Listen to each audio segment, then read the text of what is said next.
اپنی جانوں پر تم نے ظلم کیا ہے اور تم حد سے آگے بڑھ چکے ہو. لا تقنطوا من رحمت اللہ، کہہ دو اے اللہ کے بندو، اللہ کی رحمت سے نا امید مت ہو جاؤ، اللہ کی رحمت سے نا امید مت ہو. اللہ رب العالمین تمہارے گناہوں کو اب بھی معاف کر دے گا، بشرط یہ کہ تم سچے دل سے توبہ کرو، استغفار کرو. میرے بھائیوں یاد رکھیے گا، میں نے خطبہ مسنونہ کے بعد جو آیت پڑھی ہے وہ اسی سے متعلق ہے، توبہ اور استغفار سے. یا ایھا الذین آمنوا توبوا الی اللہ توبۃ نصوحا عسى ربکم ان یکفر عنکم سیئاتکم ویدخلکم جنات تجری من تحتها الانہار. اللہ رب العالمین کیا فرما رہا ہے؟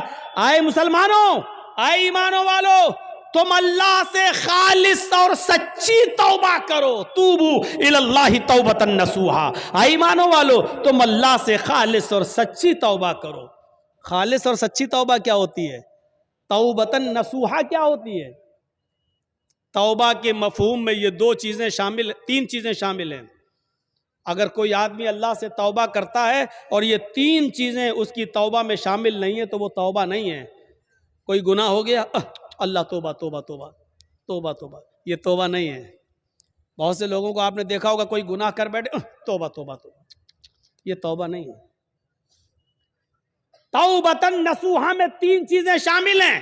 پہلی چیز یہ ہے کہ اگر ہم سے کوئی گناہ ہو رہا ہے یا ہو گیا تو ہمیں اس پر ندامت ہو، اوہ یہ ہم کیا کر بیٹھے. پہلی چیز، کوئی غلطی ہم سے ہو جائے، کوئی گناہ جب ہو جائے تو اس پر پہلی چیز کیا؟ نادم ہونا، شرمندہ ہونا. اوہ یہ ہم سے کیا ہو گیا، اللہ یہ ہم سے کیا ہو گیا، پہلی چیز.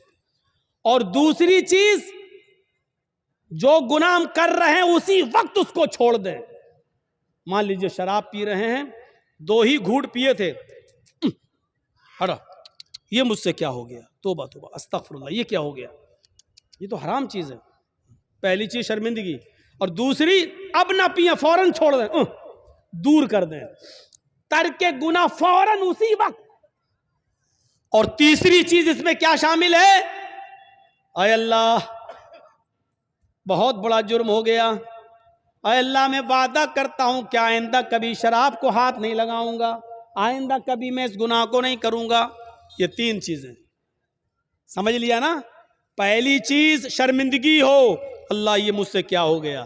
دوسری چیز، اس غلطی کو، اس گناہ کو فوراً چھوڑ دو، اگر کر رہے ہو تو اسی وقت ترک کر دو، اب نہ کرو، اسی وقت چھوڑ دو. اور تیسری چیز، آئندہ مستقبل میں، فیوچر میں پھر کبھی وہ غلطی نہ کرنے کا عزم اور ارادہ بھی پکا ہو کہ اب آئندہ ہم یہ گناہ نہیں کریں گے. یہ 3 چیزیں جب تک ہماری توبہ میں شامل نہیں ہوں گی میرے پیارے ساتھیوں، ہماری توبہ نہیں ہوگی. توبہ تو ہے لیکن توبۃ نصوحا نہیں ہے. اللہ نے فرمایا یا ایھا الذین آمنوا توبوا الی اللہ توبۃ نصوحا، اے ایمانوں والو تم اللہ سے توبہ کرو سچی اور خالص. جب تم سچی اور خالص توبہ کرو گے تو عسیٰ ربکم ان یکفر عنکم سیئاتکم، تو اللہ تمہارے گناہوں کو مٹا دے گا.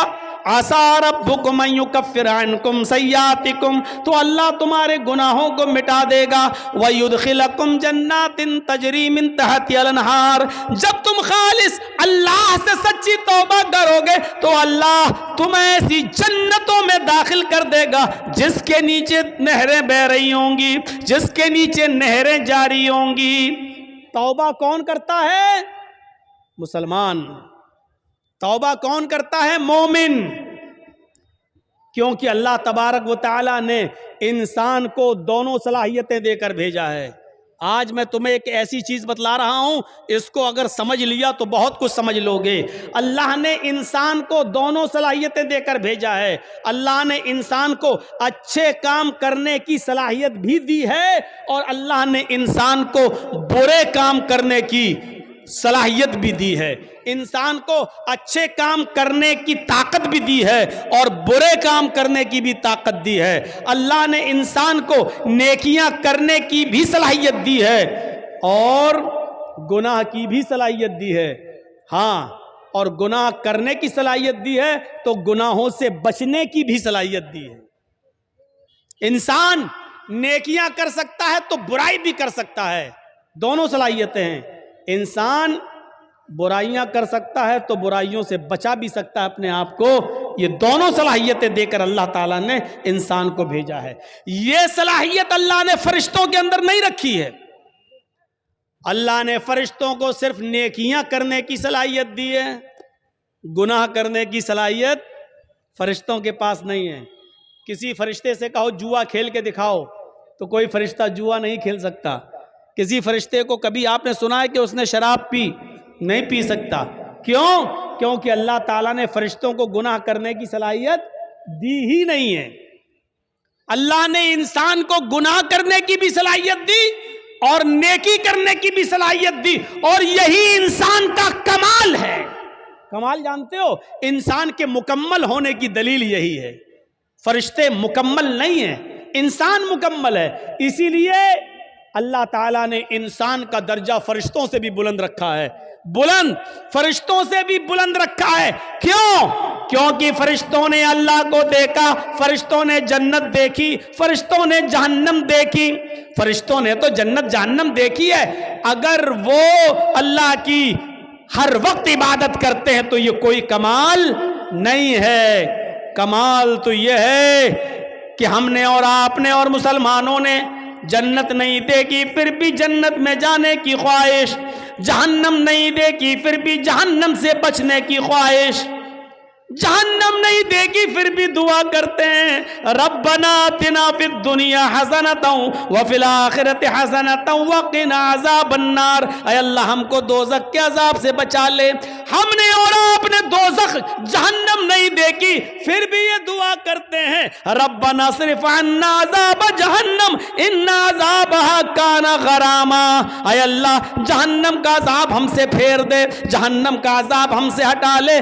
ان عذاب کانا غراما، تیرا عذاب بہت ہی زیادہ سخت اور چمٹنے والا ہے۔ یہ ہمیں اور آپ کو یہ دعا کرنا پڑتی ہے۔ کیوں؟ حالانکہ جہنم دیکھی نہیں ہے۔ ایک بوڑھا آدمی ہے اور وہ اندھا ہے۔ ایک اندھا آدمی جا رہا ہے اور راستے سے خوبصورت لڑکی چلی آ رہی ہے، خوبصورت، حسین و جمیل، بلا کی حسین و جمیل، لیکن ایک اندھا نوجوان جا رہا ہے، اس بیچارے کو لڑکی دکھائی نہیں دے رہی ہے۔ اس میں اس اندھے کا کیا کمال ہے؟ اب وہ اندھا اس لڑکی کو دیکھ ہی نہیں پا رہا ہے، اس کے حسن و جمال کو دیکھ ہی نہیں پا رہا ہے، تو اس میں اندھے کا کیا کمال ہے؟ اگر اندھا اس لڑکی کو نہیں چھیڑتا ہے، یا اندھا اس لڑکی کے قریب نہیں جاتا ہے، یا اس لڑکی سے کچھ گفتگو نہیں کرتا ہے اور اس لڑکی کو نہیں دیکھ رہا، تو اس میں اندھے کا کیا کمال ہے بھائی؟ اس کو تو دکھتا ہی نہیں ہے۔ کمال تو اس نوجوان کا ہے جو پوری طریقے سے جوان ہو چکا ہے اور سامنے سے خوبصورت لڑکی آ رہی ہے، بلا کی حسینہ ہے، اس کی نظریں اٹھیں لیکن اس نے اپنے نگاہوں کو نیچا کر لیا، فوراً نگاہ کو جھکا لیا، باوجود اس کے کہ آنکھیں تھیں، باوجود اس کے کہ اس لڑکی کو دیکھ سکتا تھا، باوجود اس کے کہ یہ اس لڑکی سے باتیں کرنے پر قادر تھا، طاقت تھی اس کے پاس سب کچھ، لیکن اس کے باوجود اس نے اپنے آپ کو بچایا اور نظریں نیچی کر لی۔ یہ ہے انسان کا کمال کہ طاقت ہونے کے باوجود دیکھنے کی نہیں دیکھ رہا ہے۔ یہ ہے کہ اس لڑکی کے پاس جا سکتا تھا لیکن نہیں جا رہا ہے، طاقت ہونے کے باوجود اس اپنے آپ کو بچا رہا ہے۔ یہ ہے کمال میرے بھائیوں۔ اسی لیے میدان محشر میں قیامت کے دن جو لوگ عرش الہی کے سائے میں ہوں گے، جو لوگ قیامت کے دن جن کو عرش الہی کا سایہ نصیب ہوگا، ان لوگوں میں ایک شخص وہ بھی ہوگا، ان لوگوں میں ایک شخص وہ بھی ہوگا میرے بھائیوں جس کو دنیا میں کسی خوبصورت لڑکی نے بلایا، رجل طلبت امرأۃ ذات منصب و جمال فقال انی اخاف اللہ، جس کو خوبصورت لڑکی نے گناہ کرنے کی دعوت دی کہ آؤ، اس کے پاس وقت بھی ہے، اس کے پاس پیسہ بھی ہے، اس کے پاس ٹائم بھی ہے، اس کو کوئی لڑکی حسین و جمیل دعوت نظارہ بھی دے رہی ہے، اس کو غلط کام کے لیے بلا بھی رہی ہے، اور اس کو سارے موقع بھی فراہم کر رہی ہے۔ اس کے پاس بھی موقع، اس کے پاس بھی موقع، اس کے پاس بھی ٹائم ہی ٹائم، اس کے پاس بھی ٹائم ہی ٹائم۔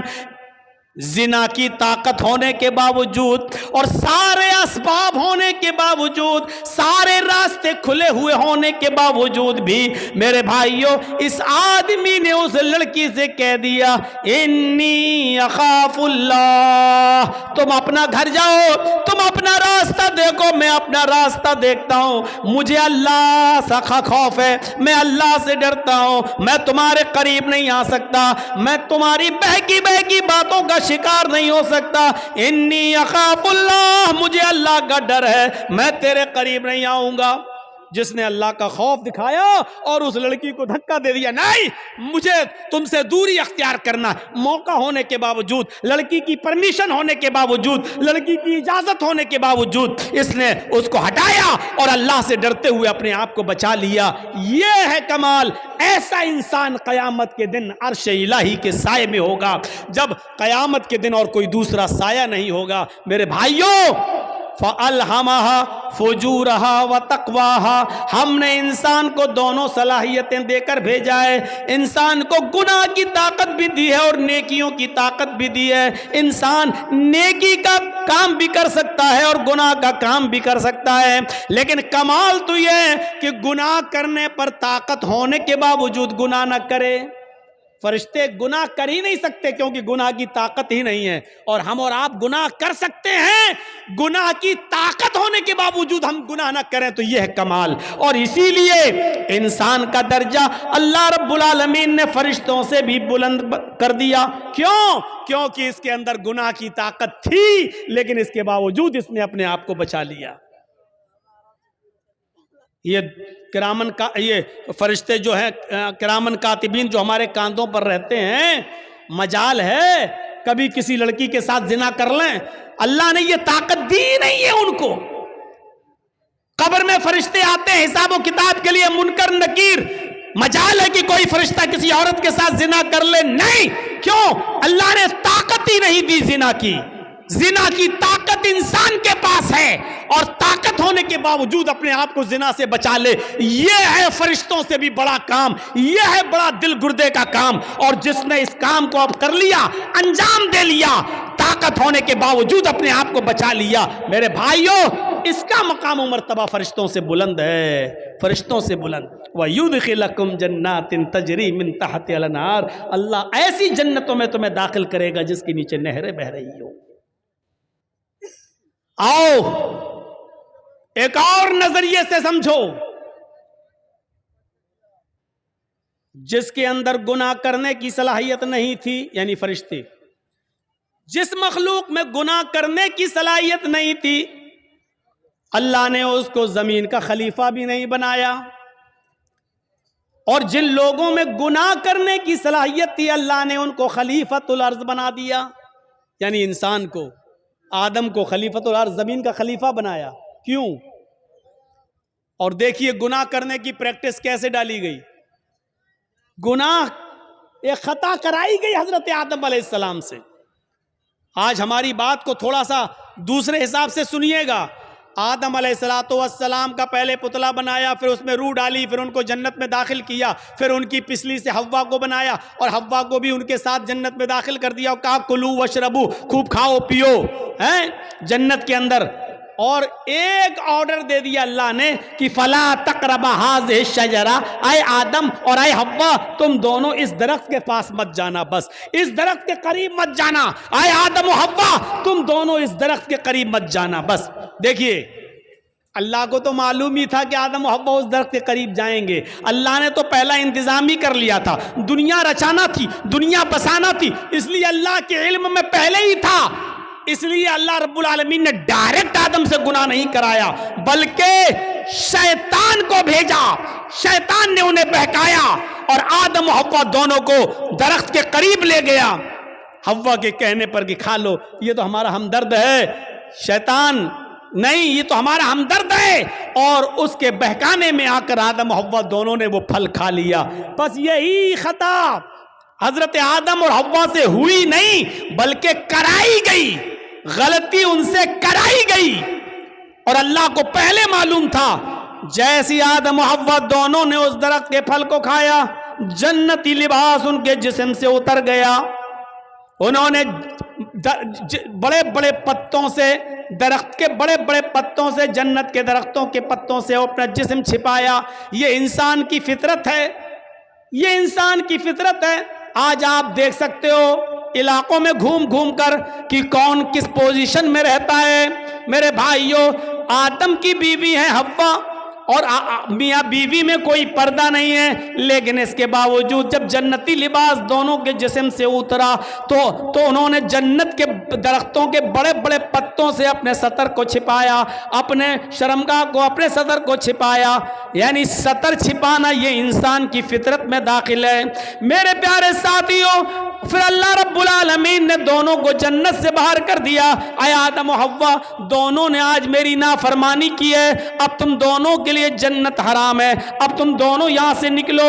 اللہ چاہتا تو اس غلطی کی بنا پر جہنم میں ڈال سکتا تھا، لیکن نہیں، چونکہ اللہ کو دنیا بسانا تھی، اللہ کو دنیا رچانا تھا، اللہ کو دنیا میں بھیجنا تھا، اس لیے آدم و حوا دونوں کو دنیا میں بھیج دیا۔ اب جاؤ، اب سنو، غلطی تو ہوئی، اور غلطی بھی مخلوق ہے، اور مخلوق کا خالق اللہ رب العالمین ہے۔ دنیا میں کوئی ایسی بیماری پیدا ہی نہیں ہوئی کہ اللہ نے بیماری پیدا کی ہو اور اس کا علاج نہ اتارا ہو۔ کوئی بیماری دنیا میں ایسی ہے ہی نہیں جس کا علاج نہ اتارا ہو، الا الموت، موت کے علاوہ۔ اب آپ کہو مولانا کیا بات کرتے ہو، کینسر کا کوئی علاج نہیں ہے۔ انسان کی عقل ابھی وہاں تک نہیں پہنچی ہے۔ کل تک ٹی بی کا علاج نہیں تھا، لیکن آج ٹی بی کا علاج آ گیا کہ نہیں آ گیا؟ کل تک بہت سی بیماریوں کا علاج نہیں تھا، لیکن آج پاسبل ہو گیا ہے۔ ہو سکتا ہے کل انسان کا علم اس کو کینسر کی کھوج میں بھی کامیاب کر دے، اور کینسر کا علاج بھی انسان ڈھونڈ لے۔ صرف موت کے، ہر چیز اور ہر بیماری کا علاج اللہ نے اتارا ہے۔ تو میرے بھائیوں، اگر اللہ نے بیماری اتاری تو اللہ نے اس کا علاج بھی اتارا ہے۔ اسی طریقے سے اگر اللہ نے خطا اور غلطی کو پیدا کیا ہے، اللہ نے گناہ کو اگر پیدا کیا ہے، تو گناہ کا علاج بھی توبہ اور استغفار کی شکل میں بتایا ہے۔ اگر بیماری ہے تو اس کا علاج بھی ہے، اگر گناہ پیدا کیا ہے تو گناہ کا تریاق اور گناہ کا علاج بھی بتایا ہے، اور وہ کیا ہے؟ توبہ اور استغفار۔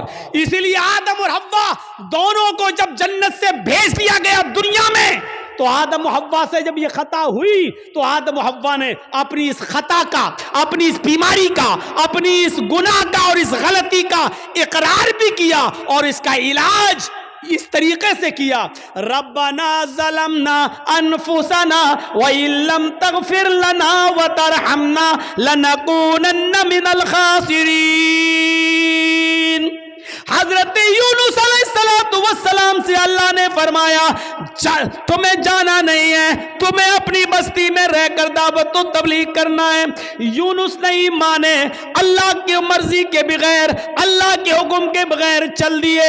ایک خطا کی، ایک غلطی کی، اللہ نے ان کو سمندر میں، کشتی میں اسے پلٹوا دیا، مچھلی نے ان کو نگل لیا۔ یونس علیہ السلام سے خطا ہوئی، یونس علیہ السلام سے غلطی ہوئی، اللہ کا حکم نہیں مانا، اب اس غلطی کے اقرار بھی کر رہے ہیں، اور اس غلطی کا علاج توبہ کی شکل میں، استغفار کی شکل میں کر رہے ہیں۔ لا الہ الا انت سبحانک انی کنت من الظالمین۔ اگر غلطی ہے، گناہ اللہ نے پیدا کیا ہے، تو اس کا علاج بھی پیدا کیا ہے، اور اس کا علاج کیا ہے؟